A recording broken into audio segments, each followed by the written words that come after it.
Welcome back to the Creative Collision Podcast. On this episode, me and Will talk about Star Wars, the Clone Wars series, the series finale, and just our thoughts about that. Check it out. Clone Wars, because that's recent, so I don't know, man. I don't know if our fans want to... Clone Wars if anybody want to hear about that. How could you not? Everybody want to talk Star Wars. Yeah, man, that's what I'm saying. Yeah. And if y'all don't, we need some fans over here that that want to talk some Star Wars. Like, dude, Clone Wars, that ending was dope. How they left it, with Vader coming in. It was kind of sad though, because it was just like, see, you go into Anakin's fall, fall from graces, and then you see like. They both were right and they both were wrong. When it came to Yoda and Ahsoka, where she was, because you know how the Jedi always say, like, don't make emotional choices? Mm-hmm. Well, I mean, if Ahsoka would have never made that emotional choice not to tell Yoda, what Darth Maul told her, then who knows what could have been different, They probably would have never told him go over there to Palpatine, But then, like, the other thing that came about it was, like, the Jedi becoming so political, and maybe they should have been more like emotionally conscious of like how they're affecting the rest of the universe by becoming so political on one side that that's why she left them and stuff, because of their politics and all that, and how it like worked against her, and all that stuff. So yeah, this shows what good storytelling can do, man, because that's the thing, like they did a good job of showing both sides, and then showing like how the Jedi had their flaws and at times could be too political and their motives, and not really think about like what's the right thing to do. Yeah. And the writing's so much better on that show than like the fucking movies, which is sad because you expect the movie, a big budget, super big movie, to like be able to do this too, Is it just the writers? Because it was the same writers that fucked up on Game of Thrones. No, they didn't write that. No, they didn't. No, whatever their name. I don't even like their names anymore. I can't remember their names because they fucked up Game of Thrones so bad. They didn't write that. No. I'm not asking about the executive producer. Are you talking about them? The executive producers? Yeah. No, I'm not talking about them. I heard like the writing team that helped on that last season also was part of the Star Wars. Oh, look up the writing team. The showrunner was. Yeah, I know you're talking about. You're talking about the two. I forgot their names too, but I wasn't talking about them. But at the end of the day, though, the executive producer has final say. The showrunner does, and that's a big deal, because the executive producer can cut out things he doesn't like, even if he didn't write it. So, look up. Yeah. Okay, but yeah, all right, that's a whole nother conversation though about like. How much did they really care to like, or because when it comes to TV shows, because my cousin that works at Sony, he's like, it's different from movies where a TV show, you got to have the right showrunner. So that's the person that has all creative control basically over the entire, oversees everything. But I was gonna say, how much trust do you think he put into the writers? That's why you thinking he probably trusted the writers way more than he should have. Or you think that he was just right aboard with that terrible idea on how they took it, You mean like for Game of Thrones? Yeah. Yeah, well, and you could say for Star Wars. Yeah.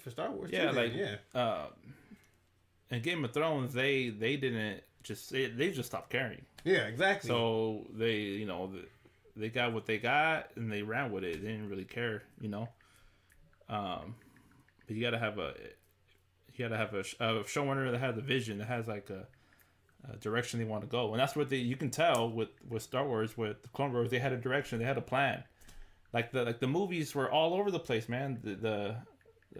These last 3 movies were all over the place in this trilogy, because they had all these people that had fucking different directors, different ideas. Yeah, but say all right, different directors. What they wanted out of it. Yeah. You didn't have a plan. As far as when it comes to the writers, though, those couldn't have been different. Those had to have been the same writers, same plot, pretty much. I mean, well, I guess. Honestly, I still feel like if they went with the other idea, because who do you think cut out that idea then? Was it the showrunner, or what was idea? What do you mean? The one where originally Kylo Ren was supposed to go to Darth Vader's palace, or where was it? Mustafar? Well, how do you? What the fuck? Well, that's where they're gonna take it that whole direction. In the movie, the director is gonna cut whatever the fuck he doesn't want out of there. He's gonna change whatever he doesn't want in there either. Mm-hmm. So that's why director is all this praise. Yeah. When something's good or bad, they get all the praise and they also get the blame. Yeah. Shit's bad. So that's like J.J. Abrams, and then with Star Wars, they had J.J. Abrams, they had Rian Johnson. So they had. It's like you have a show for season 1, and you have this whole vision for the show. Yeah. And then season 2 of this show.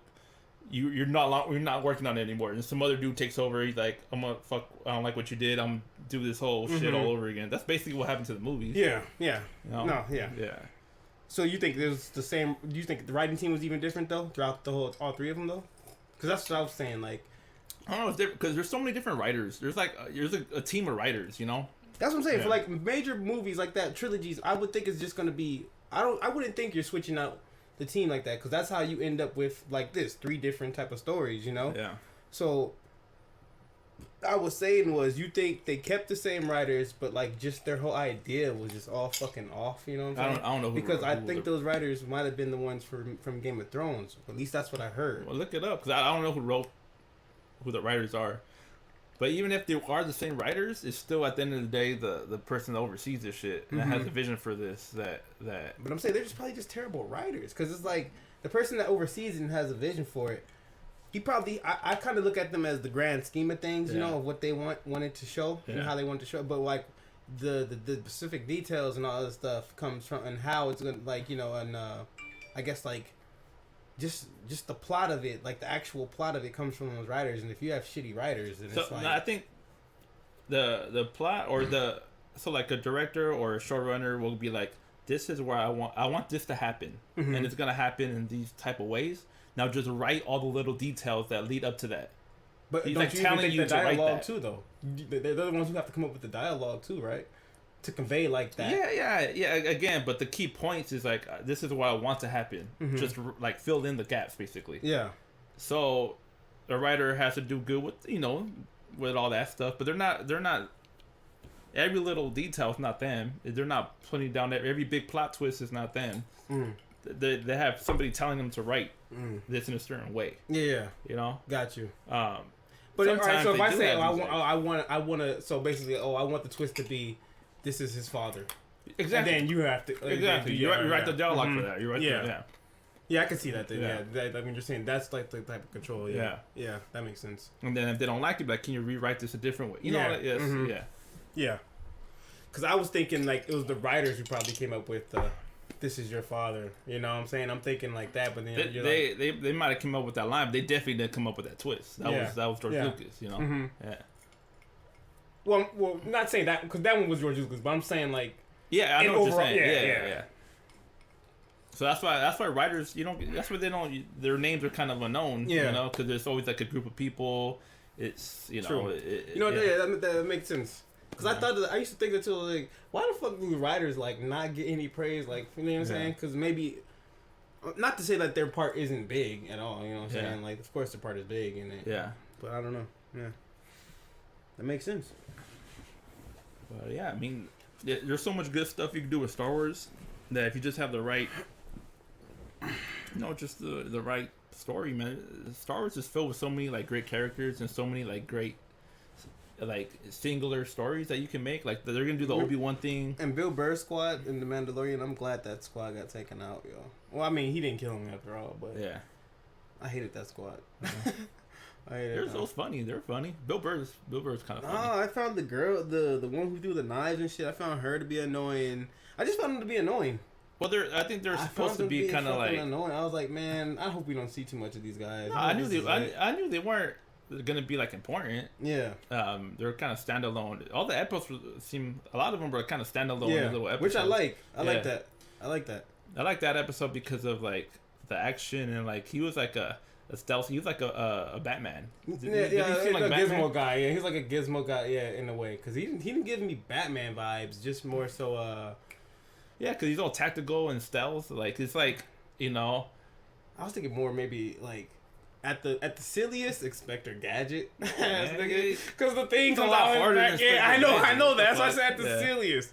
Yeah. But then like a good comparison. Because I get what you're saying, because he has the gadgets and like. Yeah. but they all technically were trying to be stealthy.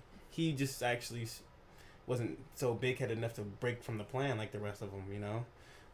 But like this whole thing, I'm not gonna kill you type of thing. That's like a Batman thing. He's like, he was gonna kill the guy. He didn't kill anybody. No, he didn't, because she did. But he was gonna kill that security guard if he touches the button. When they had the little standoff in the room and shit, he was gonna kill that guy. And the Mandalorian, he was like, I'm not gonna let you kill him, you know? Yeah, that's what I'm saying. The Mandalorian stopped him from killing. Like, wait, who are you calling more like Batman? The Mandalorian. I thought you were calling Bill Burr like Batman. No, bro. No, bro. Because you know how Bill Burr had the little gun that comes out of his backpack. That's what I was saying. I was like, whoa, my man really was liking that character. No, bro. I really like that character. All right, this makes sense now. This makes sense now. I was like, you really are? All right. I was like, all right. You going there? Yeah, that's high. That's a high ranking for this guy. You really going there? Yeah, I was like, shit. Man, that's why I said Inspector Gadget. Yeah, like, you must fucked up with Mandalorian's like Inspector Gadget. Come on, you should have known what the fuck's going on. I was like, well, what the fuck? Oh, bro. Fuck, yo. No, like the way he went about his business was like Batman. I could, Star Wars Batman. I could see that. Yeah. I could definitely see that. Yeah, he's. Oh, man, for him to not to be a Jedi, I didn't know I was gonna like him this much. You know what I'm saying? Because I like the lightsabers and all that other shit. That's what's cool. Like it shows that you can do something different than just Jedis, and it's such a big world, man. It's so much so. Like, dude, they don't even know about Jedis and shit. Like, it's not even. Yeah, that's what I'm saying. They don't even know they existed, or it's exactly. That's what. Kind of like the movie did with like the first Star Wars or Force Awakens, they did that. No, the other one, Rogue One. Rogue One, like Rogue One, like hearing the Force and all that. They thought it was just some, And which also makes sense when Han Solo first said it. That's a whole bunch of mumbo jumbo. Yeah, in the first movie, because like to them, all that is like they'd never seen it. Exactly, and so like when you explore those characters who really haven't got like it's almost like you don't have to think of it as in there. Yeah, and then seeing like Baby Yoda do what he's doing, and you're like you don't even know who. Like I know that's not Yoda, but it's like you don't even know how important this is, motherfucker. That you're carrying, like you really are carrying. Like they're all freaked out and shit. Like they don't even know though. Like that's what's so crazy about it. So I don't know. Fuck it. It was. It's a good series that was so fucking late on, y'all.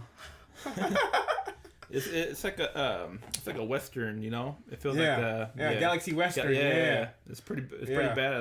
Like standalone like missions and shit that he's doing. Yeah, it's really cool, man. It shows you can have the right when you have the right people.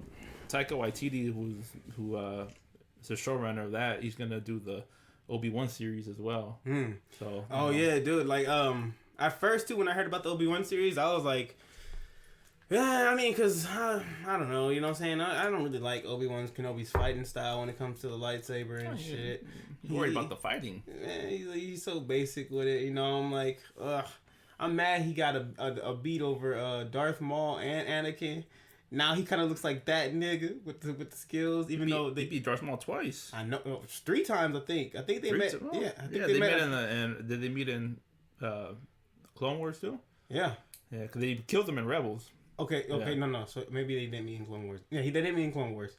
Kills him in Rebels, but I'm talking about because like I know they meet up again. Like I think in the comics, Well, I think when Darth Maul was with his brother. Yeah, that happens in the show and Clone Wars. Oh, okay, that was Rebels. Yeah, well, Clone Wars is where they have like a fight, and Rebels is where he kills Darth Maul. Like finally, like. It's over. Well, no, because in the comics, he comes back one more time. Mm-hmm. That, as far as I know of, and that's like when he was on that planet where Luke was. Yeah, that's where that's where he kills him. Oh, in the show. Yeah. So I didn't see the show. Yeah, I didn't see that. I don't watch Rebels, but I saw that scene. So Darth Maul goes. He's still like searching for Obi-Wan. Yeah. He goes to Tatooine. And then Obi-Wan's there protecting Luke. And they have one final battle. Yeah. Oh, I didn't know that was in the show. I learned that from looking at the comics like on YouTube and shit. So I didn't even know that was in the show. Fuck. Well, it's really cool because there you go. Obi-Wan beats him. Darth Maul has like this coming of like to moment where like it looks like Obi-Wan was his rival for a long time, and he's just. understands what Obi-Wan's doing. He knows Luke exists. He knows like why Obi-Wan was there, and then I think he says something like, make sure you take care of. I don't know, something about like realizing what Obi-Wan is doing. Yeah, and it's pretty. You should just watch it. You just YouTube it, like Obi-Wan versus Darth Maul, and I'll take a look at that. Because honestly, I saw it in like the YouTube comics type shit, but I didn't know that was actually in the show. But Darth Maul has a great storyline, man. Yeah, his character arc is really from good. The very jump though. That's why they had to go back and add so much of him. From the very jump. Yeah. I was mad Ahsoka though got the jump on him though in Clone Wars, but then I was like, I guess pretty strong, man. No, but also about to say that shows she's Anakin's apprentice. Come on now. Yeah, one of the greatest, if not the greatest Jedi / Sith Lord of all time. Of course your apprentice is gonna be badass. Yeah, they have a fight too in Rebels. Yeah. Wait. When Anakin's Darth Vader versus Ahsoka. Yeah. Okay. Yeah, I saw that. Yeah. Like part of his mask opens up, cuts up, and you see his eye. Yeah. And then like you hear his like regular voice for like a second. Yeah. Yeah. See. Yeah, there's a lot of good shit, man. Damn, I don't know if I watched that either. I think I went and saw that in the comics too. Fuck. Yeah, a lot of that stuff in the comics just plays out during the Rebels or. Yeah, because I didn't watch Rebels. I didn't. I don't either, but like I just heard about this shit happening, and I just would just watch YouTube those fight scenes or those big moments. Even with like Clone Wars, I didn't watch this whole series. What? But not the whole series, shit, bro. I want the whole All 8, 9 seasons or whatever, 8, 7 seasons. Oh, you mean the whole? I thought you meant this season. No, I watched this. I watched this whole season. Yeah, okay, but I haven't watched the whole series. Okay, it's like 7 seasons long. Yeah. Some of them, I didn't watch the whole series either. Okay, yeah. But like I know what happened. You don't have to watch all the Clone Wars to know like what's going on. Yeah, the major moments. Yeah, just watch the major moments. You'll be good. You know, this last season is taking place right around Revenge of the Sith, which is kind of cool how they tied all that in. Like how they got these scenes that are like going on at the same time and shit. That's dope. So it's well done, man. I like how you got to see the perspective of a clone. They humanized the clones. Like you got to see how dark that was for them to fucking imagine being programmed with some fucking chip in you that has you turn on people you've been battling, that's because like how I used to see the clones too, kind of just more like I don't know, I didn't really see them as human, In the movies they don't show them because you don't get no perspective from any of the clones in the movie, so you don't feel anything when the Order 66 happens in Revenge of the Sith. You don't really feel anything. And I always thought emotional, but I thought because it's kind of like them, they don't really feel anything, so that's why you don't even feel it. But still, like I don't know, just like even like when like knowing that they actually did care when some of their teammates got captured and all that other stuff. Some of them had the face mask of Ahsoka. Yeah, exactly. And right. So you're like, these weren't just mindless little more human like robots. These were actual. They had relationships with people, clones, like actual people, just who all look the same. Yeah, and then dude, I like that, dude. That's something that like, and the fact that it was a chip, because what I'm saying, like you. It's not like it was part of their brain. It was something that had to be implemented in them. Exactly. So it wasn't like it was just part of their brain, like like a secret cell, like where you say a word and they trigger. It was an actual chip that made them act like this. So I don't know. It just made it seem more human, like because like with us, like it'd be like somebody putting a chip in your head, then you fucking do some crazy shit. Yeah, like, you wouldn't do that unless it wasn't for the chip. Yeah, it just gave them more of a human vibe. Like they're that vulnerable, just like the rest of us. Emotionally, physically, and yeah, man, it goes back to just like good writing and storytelling. That show, I was more like emotionally invested in that show. And this is like animation, man. Yeah, I'm more connected. It's like kind of how like Disney does with Pixar and shit. But you're more connected to like fucking animational characters. And that's what I be trying to tell people what anime is like. If you find a good anime show, you get that same type of investment. You get even though it's cartoonish, if you want to say, it's still storytelling that really draws us in, and it's just delivering it on more of a imaginative, platform, so like, and you're able to do more things that you probably couldn't do showing it in a real life perspective, so I don't know, that's what I'm saying, and that's why I like anime for that reason alone, because like when the story is there, you can get invested in it, regardless if it's like, animation. So I feel that. Pretty dope. It kind of made me I didn't watch it, but it kind of made me want to watch Revenge of the Sith after I watched. Yeah. Like the same way where like after Rogue One, I kind of felt like watching A New Hope. Like, yeah. And like same way, like after I watched the show, like maybe I like Yeah. to check out Revenge of the Sith, not, like, just to like see like that same feeling. It's dope. Man. It gave them all though, cause it gave Count Dooku more of a like who is this? It just really got to what's the other guy? Grievous, General Grievous. Like I don't know. Well, you get a lot more time to flesh out these characters because you have a whole show to do it instead of like a 2-hour movie to try to do it. It doesn't suck to you though when you know their ending. Like, oh, fuck. Especially if you like the character, like, their ending. You know what I'm saying? Like, that's it.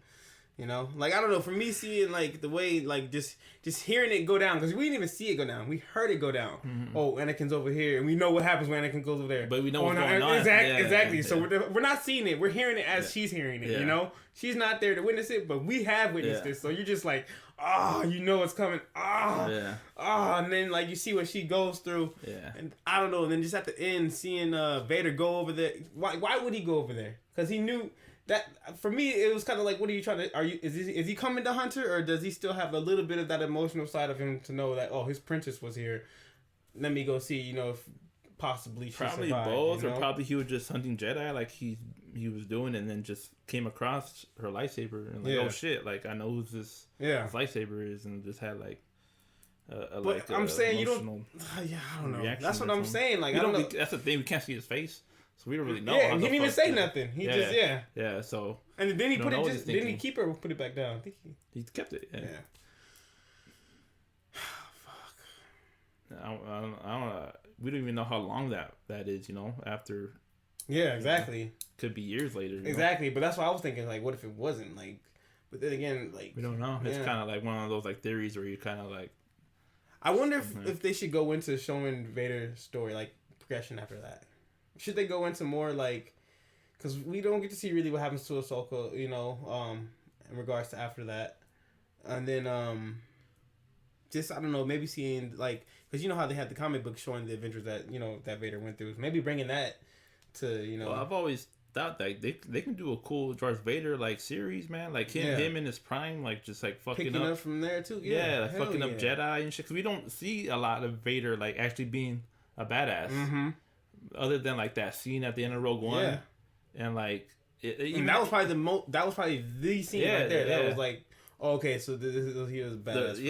The original 3 movies, you don't see him actually like fucking do it that much. Imagine like almost stopping a ship from going into hyperspace.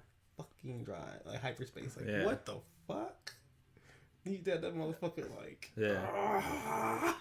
like Thor when he was trying to make that damn fucking Leviathan axe. We'll see. That would be dope. Seeing Jedi get murked off. I mean, hurt inside. I guess if you team Jedi, but like Yeah, it'd be a cool series, like a Vader, like out there hunting Jedi, like for a whole series, or you see him just like fight a bunch of Jedi, and kill them, and like just go through his shit. Like I don't know. Because you see him get to fight other Sith Lords too, though. So that's gonna be pretty dope. When? What do you mean? He fought the I don't know what the Sith Lord name is right now, but when he put the mask on and shit, and then like it showed him kind of like another way how to do it, like for immortality and stuff like that. Damn, I don't know his name. I don't know his name, but he comes across like a few. I think at least 2 or 3 other Sith Lords. I know the one with the mask, and I think is that still considered canon? It was Vader's story. I mean, I don't know if it's canon. Because they're, since Disney bought Star Wars, a lot of shit, like from comics, is not, like, considered canon anymore. So I don't know. I'll have to check it out. I don't know, actually. I could have sworn it was still fairly new. All right, you guys, that's it for this episode of Creative Collision. Catch you guys on the next one. Peace.